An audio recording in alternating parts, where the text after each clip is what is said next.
This is Dagmar Sands, and I'm with Real Estate International. I am here today with Chip Morrison, and we're going to interview him about his real estate career and some experiences that he's had in the 30-some-odd years of real estate, right? Almost 44. Almost 44 years. So, Chip, tell us a little bit about your company and what do you do? Dagmar, we actually have two companies.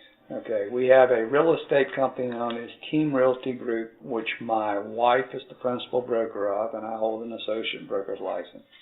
We have another company called Team Realty Investment Group, which I am the principal broker of, and she holds an associate broker's license.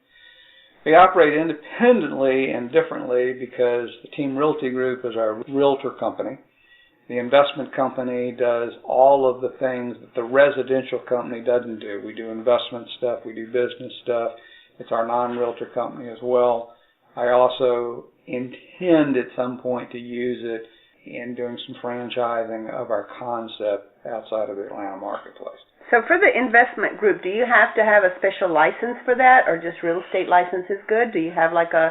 I've gone and gotten a dealer's license, but okay. A lot of the partnerships I did started out with private placement partnerships. And we keep a relatively low number of people involved in these so that we don't get into those challenges in terms of numbers of people and are considered necessarily a dealer in syndication, even though have had that license. And a lot of those deals that we do, we have basically two different things. We have what we call our SEP funds, which is our Secured Conservative Equity and Partnership funds, where we invest specific money with specific people in specific types of properties that generate typically specific types of returns. And then we have our General Real Estate Fund, which is the fund that we created for smaller investors that want to kind of tiptoe and get their toe into the real estate business, get a fixed return with a bonus on top of that. And those investments are for short periods of time, 366 days. And then if they want to continue, great. The SSEP funds have no fixed terms. We have a plan when we attack those based upon holding periods and what we want to do, but of course the market dictates that, conditions of the property, and when we decide to sell dictate that. And they do operate differently. In the SSEP funds, there is no fixed return on it, even though we look for a targeted return. And in those deals, we're entitled to some money up front. We manage, lease, sell the properties if necessary, and we work with our investors on the 70-30 deal. What's the minimum type of investment that an investor would have to put in? Each one of those is different. The smallest amount of money we deal in any of the SSEP funds has to do with about $20,000. When you get below $20,000, that's where we get into more of the general real estate fund. A lot of people out there got $8,000, $10,000, and they want to pool resources with other people, which is essentially what we do. And we use a lot of that money for like short sale situations that we buy, we rehab.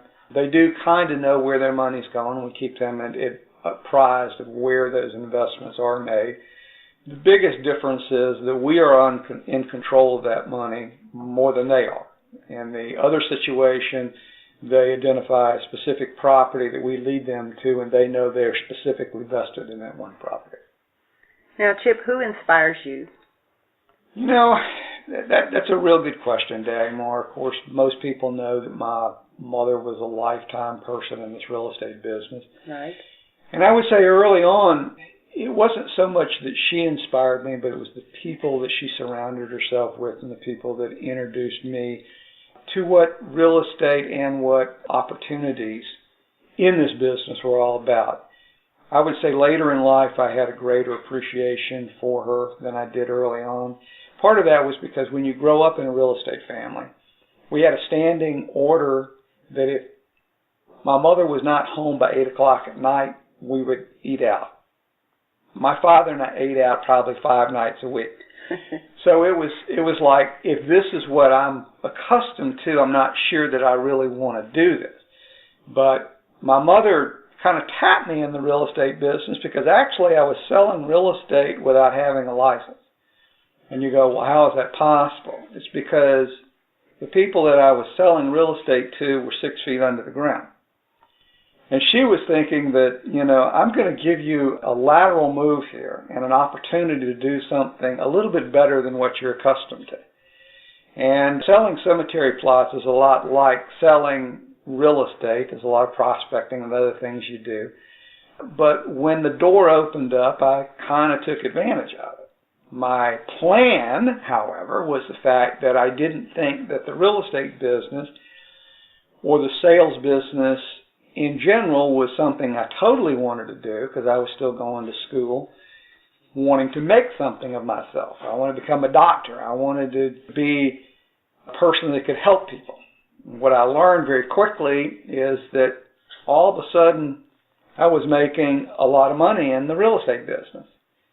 And so there I was making money doing nothing more than I was making going to school doing something. So I was smart enough to sit down and figure it out that if I can make this much money doing nothing, more than I can make doing something, that I ought to go into nothing full time, which is what I did. And I've never really looked back. Now, I know you've been in the business for a long time. Where do you see the real estate business going in the next 5 years? Well, obviously the real estate business has changed rather dramatically. You've had a lot of influx of millennial into changing how we normally do things. A lot of movement into zero paper type business. A lot of new business concepts in the real estate industry have come forward. Some that I like, some that I don't necessarily like. But I would say the biggest thing is the fact that every vendor out there that makes money off the real estate business is trying to find a way to put the real estate agent out of business, to get past the real estate agent, get directly to the buyers, deal directly with them. There will always be a need for the real estate salesperson. But what we're going to have to do is reinvent ourselves and prove our benefit and prove our net worth in a greater way than what the average public sees us today. Mm-hmm. So if I was a new agent starting out, what advice would you give me? Well, of course, I do a lot of real estate speaking, training, mentoring, coaching with other people. And one of the things that I see so many new agents do is they go to a basic real estate training program. They're told to knock on doors. They're told to do all the things that we used to do in this business. A lot of those things have changed dramatically today. But they come away with basic understanding. They don't have what I call the skill-specific training, the language techniques, the communication skills to be successful. One of the things, and we've owned a lot of different brokerage operations. We own a RE/MAX brokerage operation, I think, for 14, 15 years. One of the things that we looked at with that brokerage operation is, even though we operated on the RE/MAX concept, we had to position our business model differently. All the other RE/MAX companies out there would basically, shall we say, in a nice way, steal productive people from other companies. We were selling brokers, which was unusual to the RE/MAX concept. We were not going to give that up. We love to sell. We never felt that in any way with the people that worked with us, the people that we attracted to us, even the people on our team, we ever had really a major conflict, because they knew where our focus was market-wise and we knew where their focus was. So there was really not a competition there. But what we like to do is to take newer people and train them right and give them all of those language techniques and the training so that they would act, walk, think, and do the things in real estate that somebody 5 years or longer would be accustomed to doing. No one would ever ask our agents that we trained in-house how long you've been in the business, which is a death killer. Because the average real estate agent, when they go through a generic program, might be in a car with a prospect headed to look at a property, and that question might come up. How long have you been in the business? And the agent, being new, having gone through a generic program, doesn't want to lie, and so they say, well, I'm relatively new. I can afford to give you all my time and all my effort to find that property for you. What really happens here is the agent has no idea of what the reason for the question ultimately was. And the reason for the question was simply to make conversation. But they were asked a question and they didn't know how to test it, to be able to see whether it's valid, to even find out what the meaning of the question was before they went about answering it, and got themselves into complete trouble. And the prospect now is saying, well, why didn't I do business with somebody like Dagmar Sands, who's got years of experience in this business, and it cost me nothing else to do that?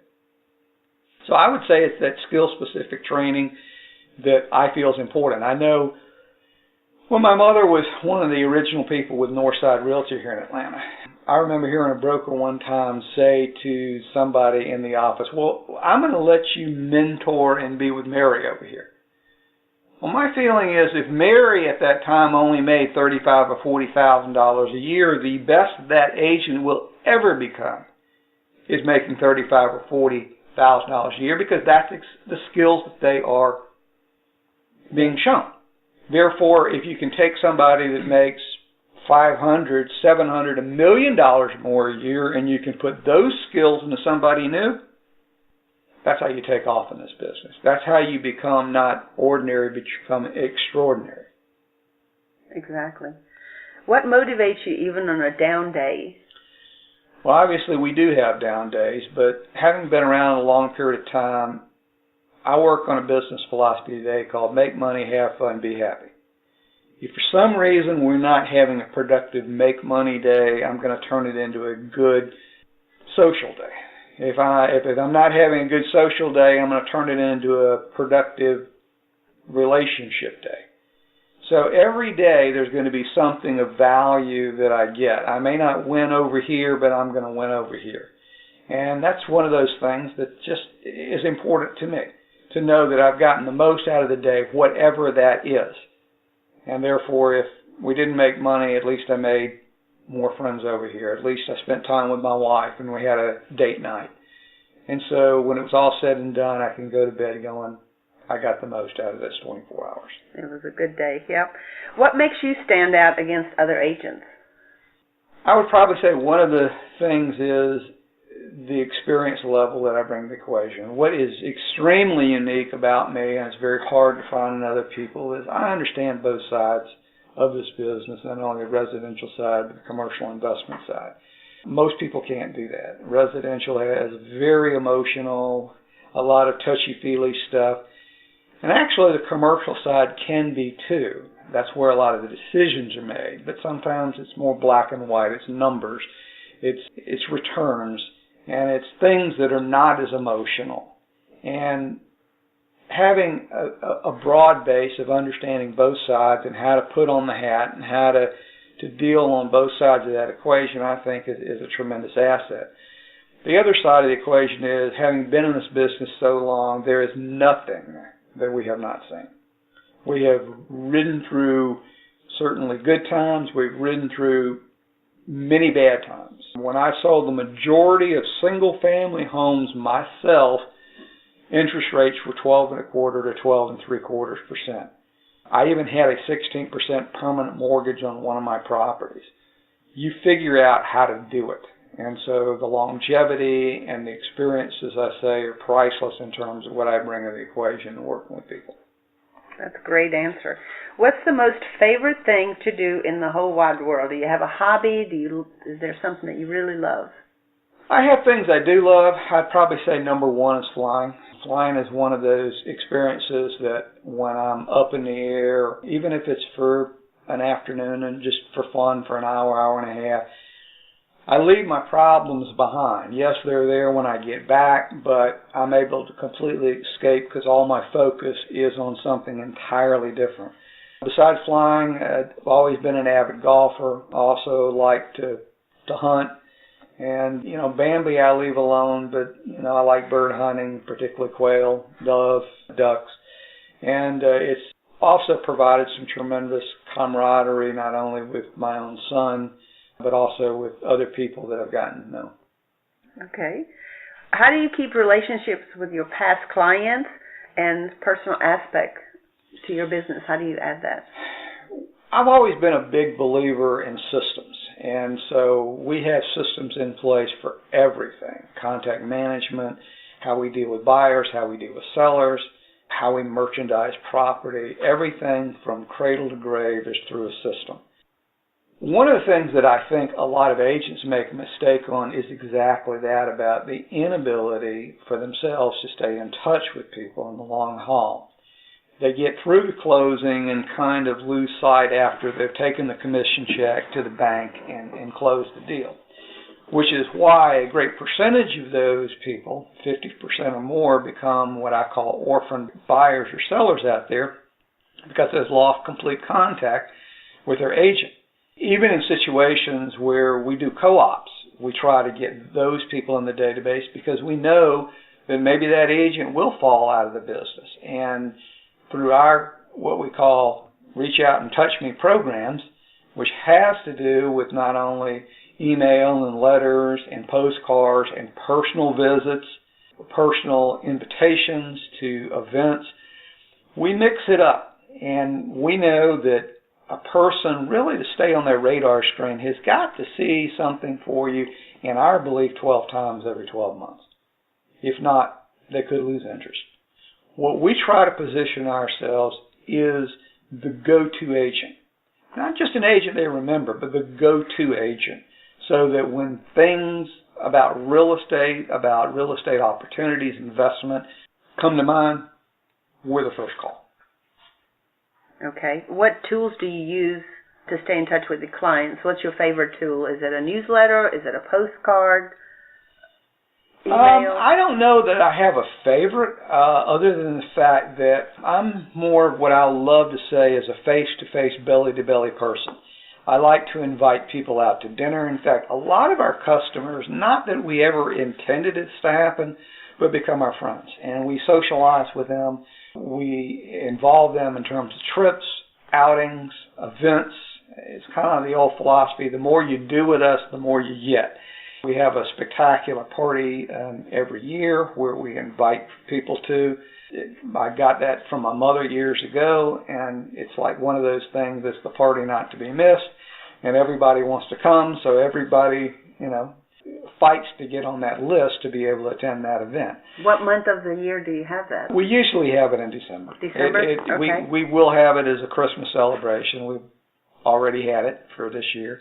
But I like face-to-face, belly-to-belly. And it's exciting to me with a lot of the marketing things we do. Most of the things I can qualify and tell you whether and how much of return on investment we make. We do some things that it's hard to determine whether there's return on investment, but it has an intangible benefit by keeping exposure of us in the marketplace. As an example, the other day we walked into a restaurant just planning on having a quick drink before dinner because our table wasn't ready. We were regular at a particular restaurant, and we heard people screaming, "Chip, Kathy!"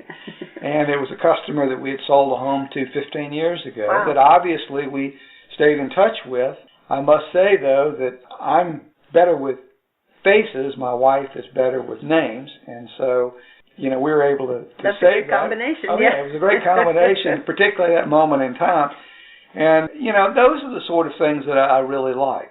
I have people that will come by my house and put, at this time of year, amazing things on our doorstep or in our mailbox.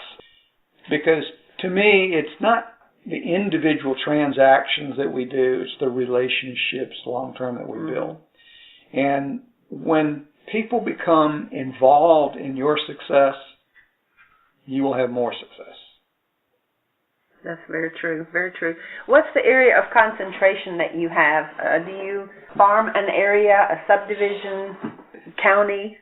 I'll answer that two ways. From the investment side, we don't have a specific market. The market itself dictates where we go.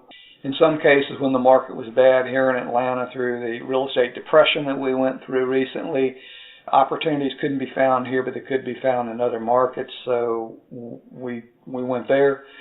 From the residential side, which is predominantly, I think, where you want to know more about this, is yes, we do have a target market focus that we had. At one time, we had listings from the other side of Powder Springs to the other side of Lawrenceville. So I sat down one day and said, this is nuts.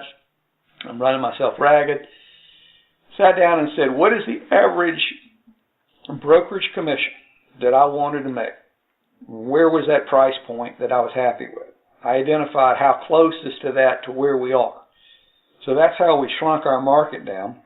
And basically today, our preference is the 250 to 650 market. Yes, we handle things above that, and yes, we do handle some things below that, but that's our preference because that market, and more in the median, our average sale price is $450, I would say. That's where we're focused. And yes, we are focused on, I can tell you the boundaries, I can tell you the zip code, but yes, within that market area, we are focused on specific subdivisions, which are what I call higher value targets, so that we become the number one leader in that specific market. That's great. What social media do you like and you feel like is successful to your business? Well, there's a lot of good social media out there. I don't know, Dagmar, that I would prefer one over another. I think we test a lot to see what return we're getting on that. I'll give you a new one that's been out relatively short period of time called Nextdoor. A lot of these communities have Nextdoor blank neighborhood, whatever the neighborhood is, and through that one social media, we've been able to generate a number of sales, not intentionally marketing ourselves, but again, unintentionally. What people today want is they don't want to be sold. They want to be engaged like millennials. And so you engage them and you give them information, which is what they want predominantly on social media first, to build from there in a relationship basis to get to the point that ultimately they want to ask, what can you do for them? To give you an example with the Nextdoor, somebody had put out there, they wanted to rent their house out. Of course, we don't like that per se, but Kathy interacted with them, gave them sample leases, sample what to ask for in terms of the questions and qualifying, looking at how you looked at their credit, that sort of thing. Then one afternoon, Kathy came to me and said, we got to go meet these people. I said, what's this all about? She says, well, I've been talking to them on social media. They finally said, forget leasing, let's put the house on the market.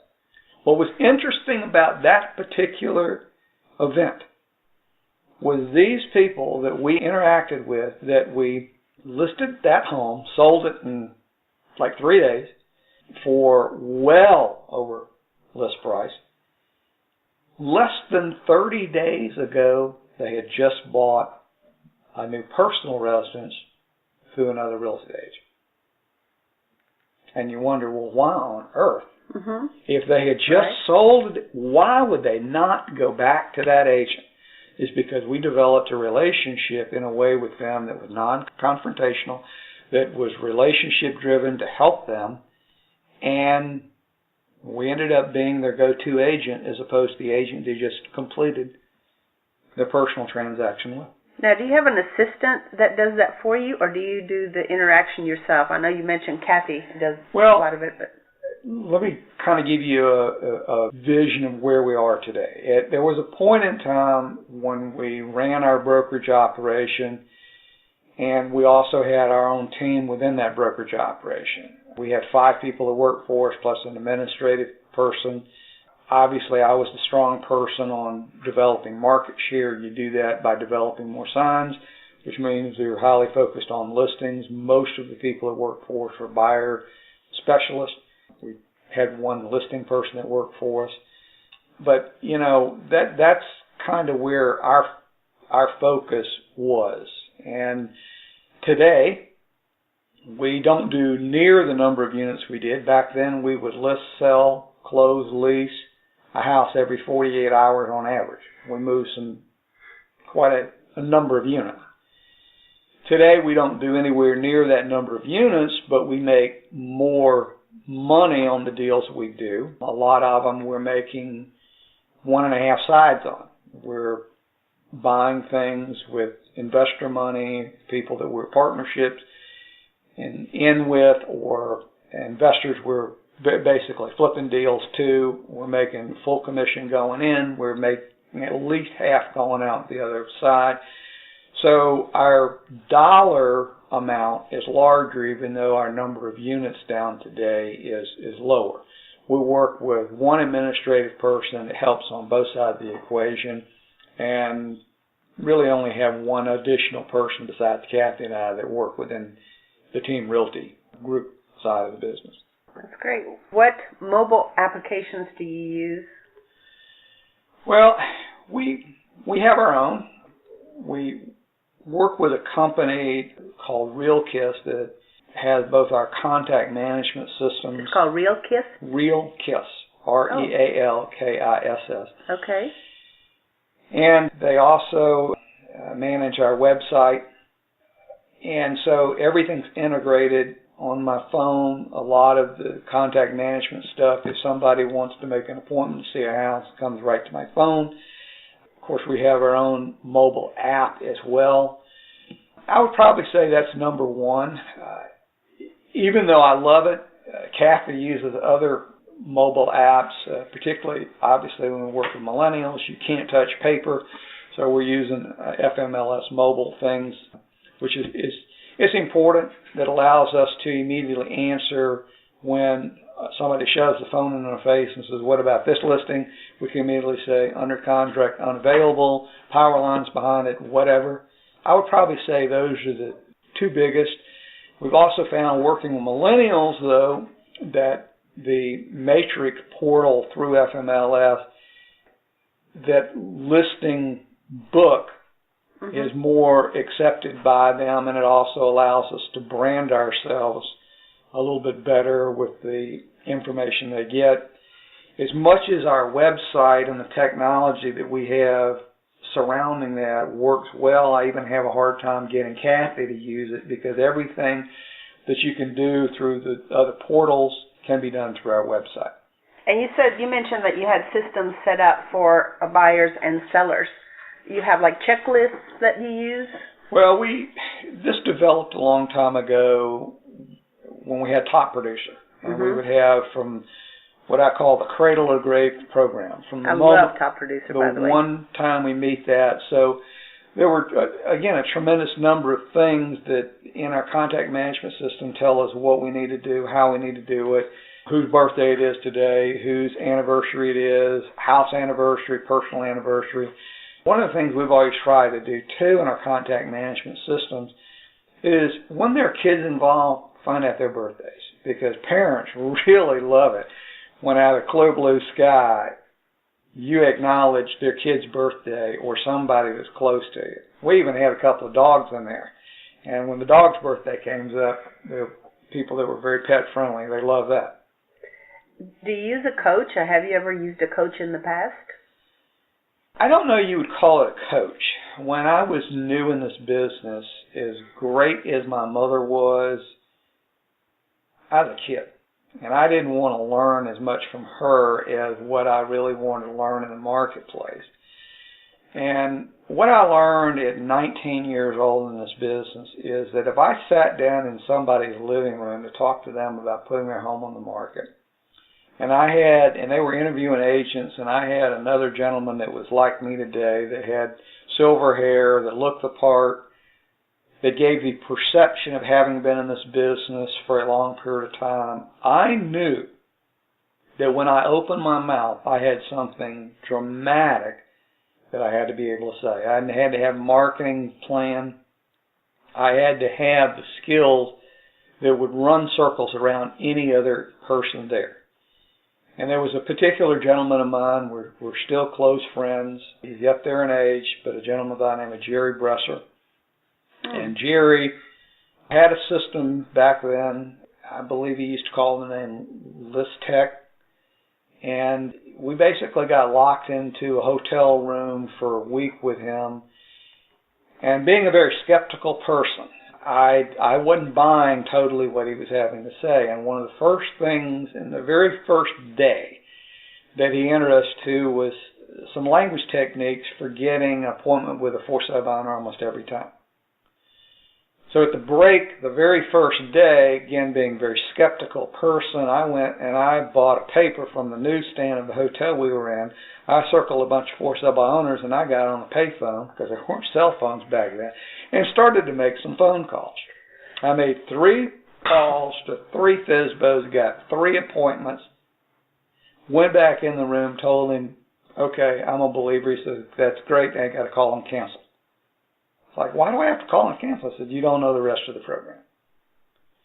He was probably the single person in my life that helped me the most move my career very rapidly to the next level. So that was Jerry Brussel? Jerry Bresser, Bresser. And he actually was a very close friend of my mother's, and how all that came about is Jerry, like a lot of people that became very successful, went around the country and interviewed successful agents, and a lot of the things he ultimately incorporated in that program, believe it or not, he actually got from Skipper, my mother. Mm-hmm. So it was really a win-win. It's almost like when I trained the number 1 agent in RE/MAX in the world based upon units sold, Kay Kim. As much as I told Kay Kim, as much as I tried to tell her people do business and love to do business with successful people, she kept looking in the mirror and all she saw was herself being a Korean. And she just couldn't get out of her head. But I took her to a friend of mine back then, was named Howard Brenton. He's since passed. I took her to Howard Brenton's seminar down in Naples, Florida, and I said, Kay, I want you to see what other successful people are doing. And Kay was a very focused person, particularly on how she looked and in the marketplace. When she walked out the door, she could go to Kroger or Publix, and I guarantee she'd turn heads because she'd be dressed to kill. But when I took her to Howard's seminar, we were sitting in the audience. There was a program going on. It was a roundtable discussion. There was a lady on the stage from, I believe, Dallas, Texas, that was what we would rather politely call a very heavy-set lady. She covered a lot of ground. And Kay looked at her, and when she found out how much money that lady made, she immediately turned to me and said, if she can do that, then I can too. And there is where the light bulb went off.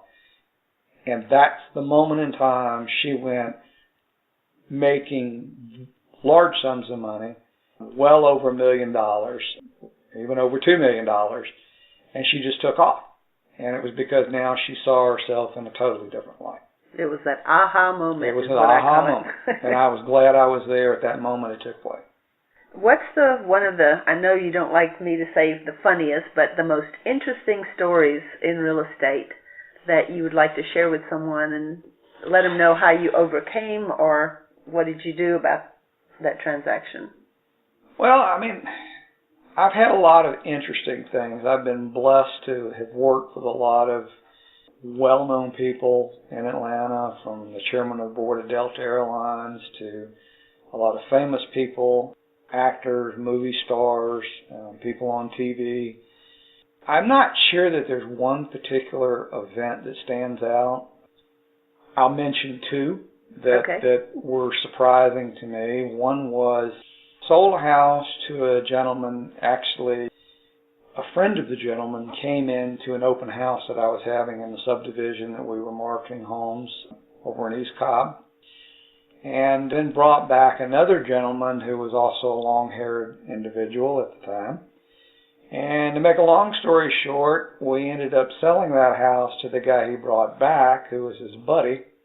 The initial guy that came to meet me at the house was a gentleman by the name of Gary Rossington, the Gary Rossington Band, and the person that actually bought the house from me at the time was named Leon Wilkerson, who was the bass player for Leonard Skinner. And after we had the closing, we were sitting at Chili's having lunch, and I couldn't get over the number of women that would come by the table and comment on how great their long hair was. But it was funny because Leon, who's now since passed, turned to me and he said, I really appreciate what you did. He said, everybody we've ever worked with or tried to work with looked at us as long-haired hippies. But you didn't see us that way.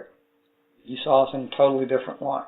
And you helped me get what I want, and really that's what it was all about. Another instance that I can remember, which comes to play, is we were fortunate to sell the news director for WSB a house years ago, and he brought in a new anchor that was going to work with Monica Kaufman, known as Gulston Dart. And before Gulston came into town, Ray and Kathy Carter were the customer. Ray said to me, he said, Chip, he said, we have to be within 30 minutes of work. Breaking news, I got to be at the station. So I worked with Ray and his wife for a couple of days, and nothing I was showing her was exciting, which basically meant anything inside the perimeter or close to the perimeter. After working with her for a couple of days, I said to Mrs. Carter, I said, I'm going to go for broke. I'm going to take you where I know you need to be, which was way up Georgia 400. There were two communities up there I wanted to show her, Glen Abbey and Kimball Farms. She fell in love with Kimball Farms for a lot of specific reasons. But she said, Ray is not going to go for this. I said, okay, but we're going to call him and we're going to let him come out here. Well, Ray did come out, and he did see the home, and he did like the home. But Ray, being the businessman that he was, looked at me and he says, I thought I made it clear that I was to be within 30 minutes of work. I said, get in the car. He got in the car, we drove up to the entrance of the subdivision. I pointed and I said to him, I said, what do you see, Ray? He said, I see an elementary school. What am I supposed to see? I said, I don't see that. I see a very flat area right here for the WSB helicopter to land, which is under your total control to do anything at any moment you tell them to do, and they can pick you up and you can be to work in less than 10 minutes. And he thought about it and he goes, you know, you are right about that. And I go, I know I'm right. But being the analytical person he was, he still had to drive the distance. But he came to the grips that his wife's happiness in that home was a little more important than maybe a little extra drive on a daily basis he have to make. Happy wife, happy life. That is exactly it. Exactly. That sounds great. Is there any other transaction that was challenging in your career that you can remember, and how did you overcome it? Was there anything that you felt like you just had to work and work and work? Well, there were a lot of transactions that I can think of. I'll give you, say, one example on the residential side. I'll give you another example on the commercial investment side. Commercial investment side, there were two brothers named Sams that owned a tract of land off of Paper Mill Road over in East Cobb County. And we were selling that tract of land to a residential developer who was then selling it off for developed lots to builders. One of the brothers refused to sell. He said, I need to do a tax-deferred exchange. The other brother could care less. This was before really tax-deferred exchanges were popular. It was also before they were restricted in terms of time limits and stuff like that. But I managed to find a free and clear liquor store, which was known back then as the Sprayberry Bottle Shop, which I still believe exists today, right over near East Piedmont in Sandy Plains Road, where we had the developer buy that and ultimately exchange the deed to him at closing, so that's what he walked away with. When I went into the closing, which was an all-day closing because there were so many moving parts to this, I will never forget looking at the attorney closing the deal, and at the end of the table with stacks of files that, I kid you not, were 2.5 feet high. And it was amazing, and we could have played cards all day going through this process, but it was an interesting transaction in terms of one that I remember the most. On the residential side, it was probably one that I remember happened really not more than a year or so ago in December. a short sale situation in a subdivision up here in the Alpharetta market, where my investor was buying this house and had it under contract roughly in the mid-3s. We were going to fix it up and flip it for, shall we say, the mid-5s. The lender in this case was Chase, who made it absolutely, totally, positively clear to everyone this deal had to close by December 31st, which is on a weekday, or no short sale. The deal was off the table. Like a lot of sellers, when you ask them are there any other liens, judgments, attachments against the home, tell you no, but then you pull the title and find out here's a house we're buying in the mid-350s that has over $625,000 of federal and tax liens against it. You know you have a challenge. But being one to take on challenges, I refuse to say no to this. Because it was the holidays and because it became immensely challenging, we managed not only to get the deal, it wasn't set aside, we had it settled with the Internal Revenue Service and the Georgia Department of Labor, because there were liens for both sides. Georgia Department of Labor actually was a little harder to deal with than IRS was. Had the whole matter settled for a grand total of $15,000. Wow, great. Great job.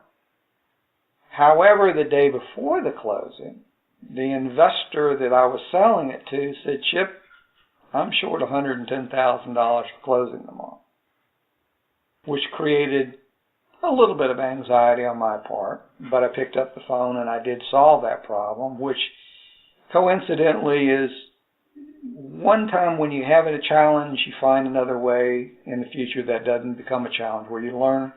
That's why we have our general real estate fund today, is that we constantly have money available to us so that these sort of things don't happen again, so that I'm not under that kind of stress to be able to make that take place.